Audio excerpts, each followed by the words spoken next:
This is Clear Cut. Welcome back. White South African farmers are waiting to see how and when a constitutional change that allows for confiscating their land will be enacted. Earlier this year, South African Parliament voted to allow for the confiscation of white-owned land without compensation. And as they await their fate, they are also struggling with mounting violence against them. Following dozens of murders and hundreds of attacks, they've now been forced to prepare themselves to fight back, and some are enlisting the help of former Israeli Special Forces agents. Correspondent Paul Tilsley has the story. A South African farmer, a target for robberies that frequently end in murder. An average of one farmer killed a week for the past 22 years. 3 murdered in just this past weekend. The government doing little to help. The police progressively weaker and unable or unwilling to assist. Criminals preying on farmers like this one as easy, isolated targets. 6 of this man's family and friends have been killed in farm attacks.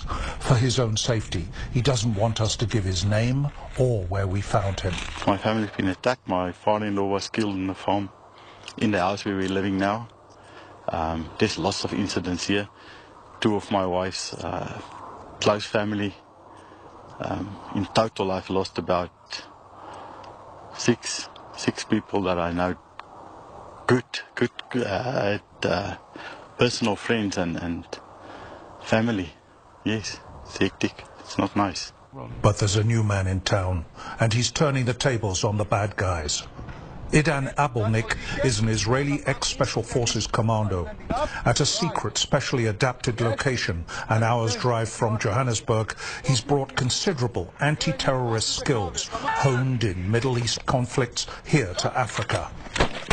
He's teaching farmers not just how to fight back, but how to turn the tables on their attackers. I think because, I've been Lebanon, I've been Hebron, Gaza, I've been conflict area in my life. I've done operation, many of them, many operation, and I'm familiar with that, what they're facing here. I realize they're not dealing with, with crime syndicate. They are dealing with the act. The act is a one-on-one terror act. Here, deep in Africa, more than 9,000 kilometers from Jerusalem, an Israeli ex-Special Forces commando involved in a new fight to save the African farmer. I want to transfer the mindset to survivor. They need to understand that we are here learning how to survive. Those being trained by Abelnik really value what he's doing for them.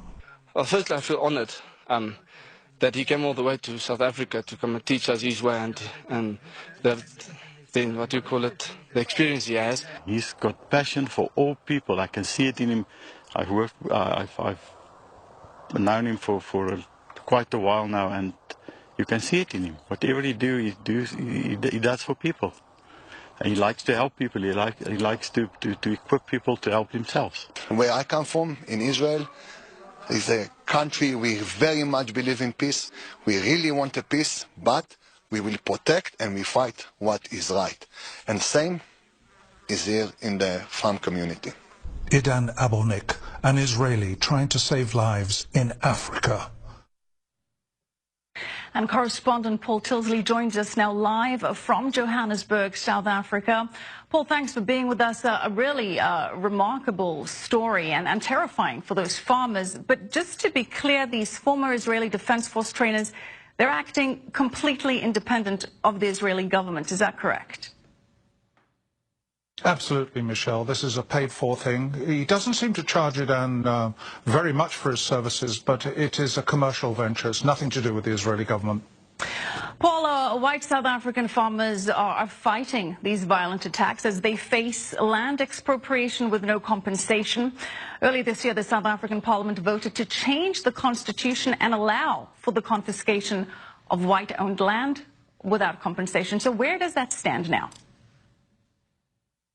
Well, Michelle, it's still some way from becoming law. The first of more than 30 public hearings kicked off earlier today, and there have been some 700,000 written submissions. It could have a rocky time going into law, though, because although any such law is designed to principally target farmland, private homeowners here have been told by some politicians that they are at risk. Such talk is scaring both white and black people here. But with an election next year, the government is trying to push the law through to win the vote of those without homes. Michelle? Paul, let's talk about this violence, because just last year, 47 white farmers were murdered, hundreds of attacks. So what are the authorities saying and doing about this? Well, very little, Michelle. The government is failing in any kind of frankly weak fight it's making against murder and crime generally here. 47 white farmers may have been murdered here in the whole of last year, Michelle, but nationally, 49 people of all colours were killed every day. But it can be terrifying on a farm. One farmer told me that during one attack recently, the police arrived in the middle of a firefight and were too scared to get out of their car. Michelle? Yeah, the violent crime in South Africa, really terrible. Paul, this motion to change the constitution to allow for the land confiscation, that was brought by Julius Malema. He's the leader of the EFF opposition party. And Malema has been accused of advocating violence, stirring racial tensions. He's even called outright for the slaughter of white people at rallies. He's chanted what translates to "one bullet, one settler." And he's called on supporters to shoot the Boer, that is a term for white South Africans. How is Malema's role in inciting this violence being addressed, if at all, Paul? Well, he gets to spend a large portion of his time in one court after another on a daily basis almost, accused of hate speech, of racism. But he's very crafty, Michelle, always trying to appeal to the poorest of the poor, the voters. This week, spewing out unrepeatable slurs on South Africa's sizable Indian community, and even using the N-word favoured by rappers to lash out at some black journalists here. So he's lashing out, he's hitting out at anyone who he perceives to have money in order to get votes. And yet he does enjoy quite substantial support. Paul, because of this violence, Australia was considering fast-tracking visas for those white South African farmers to be granted asylum on humanitarian grounds. That received tremendous backlash from the South African government. Where does that stand now? Well, Michelle, officially Australia says it will allow applications for visas. Reportedly, they've got 213 requests on humanitarian grounds from here so far, but that they won't give farmers special preference by fast-tracking them. Recently, though, one of the branches of the country's Liberal Party, one of the two main parties, called for the idea of fast-tracking to be put back on the table. But it's just a plan for now, Michelle. Paul, this has happened previously in the African continent. Neighboring Zimbabwe, then President Mugabe forcibly removed white farmers. That had a devastating impact on the country's economy, formerly known as the breadbasket of Africa, completely destroyed. Is there any concern in the South African government about the economic impact that this could have, removing the white farmers from the land? Yeah, great question, Michelle. Yes, there's very great concern here. Those in support of taking away land from predominantly white farmers are often told to look north to Zimbabwe to see how it didn't work out at all there. In fact, now Zimbabwe is trying to lure back many of those farmers it chased away to places like Zambia and Mozambique. As one critic put it here, as South Africa goes down the tube, Zimbabwe is lifting itself up again. Michelle? Interesting. Appreciate that so much, Paul Tilsley, live in Johannesburg, South Africa. Thank you.